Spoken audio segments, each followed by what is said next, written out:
স্বামী ও স্ত্রীর ঝগড়া একটি গল্প। পলাশ ও ময়ূরী দুজনে জীবনে ১০ম বছরে পা দিয়েছিল। তাদের জীবন ছিল সাদামাটা কিন্তু ভালোবাসায় পরিপূর্ণ। পলাশ একজন নিরিবিলি বই পড়তে ভালোবাসে আর ময়ূরী একজন সরস্বতী। তার সুরেলা কণ্ঠে গান গাইতে সবাই মুগ্ধ হতো। কিন্তু সময়ের সাথে সাথে তাদের জীবনে ছোট ছোট ঝামেলা বাঁধতে শুরু করলো। পলাশের বই পড়ার অভ্যাস ময়ূরীর কাছে অনেক সময় নষ্ট করা মনে হতো। আর ময়ূরীর বন্ধু বান্ধবদের সাথে বের হওয়া পলাশকে একটু একা করে দিত।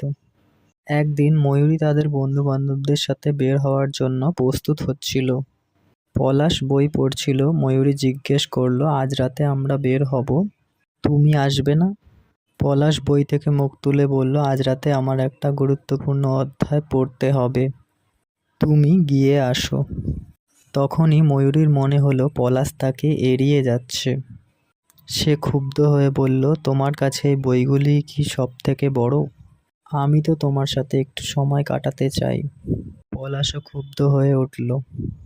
সে বলল, আমি তোমাকে ভালোবাসি, এটা তুমি জানো, কিন্তু আমার কাছে আমার কাজগুলো গুরুত্বপূর্ণ। এইভাবে শুরু হওয়া তর্ক ক্রমশ তীব্র হতে থাকলো। দুজনেই একজন আরেকজনকে দোষারোপ করতে লাগলো। শেষ পর্যন্ত ময়ূরী রুমে গিয়ে দরজা বন্ধ করে দিল। কি হলো তারপরে? এই ঘটনার পর পলাশ ও ময়ূরীর মধ্যে দূরত্ব বাড়তে থাকলো। দুজনেই নিজেদের মধ্যে আটকে পড়ল। দিনের পর দিন কেটে গেল, কিন্তু তাদের মধ্যে কোনো মীমাংসা হলো না। ঠিক একদিন পলাশ একটি চিঠি লিখে ময়ূরীর কাছে রেখে গেল।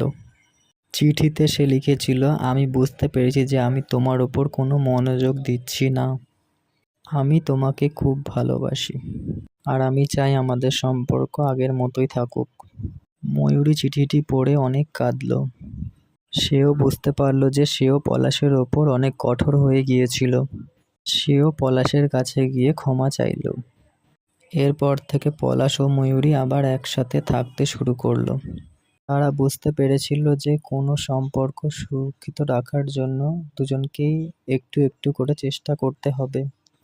এই গল্প থেকে আমরা কি শিখতে পারি? যে কোনো সম্পর্কে ছোট ছোট ঝগড়া হতে পারে, কিন্তু এই ঝগড়াগুলোকে সমাধান করার জন্য দুজনকে একসাথে কাজ করতে হবে। সব সময় স্বচ্ছভাবে কথা বলতে হবে।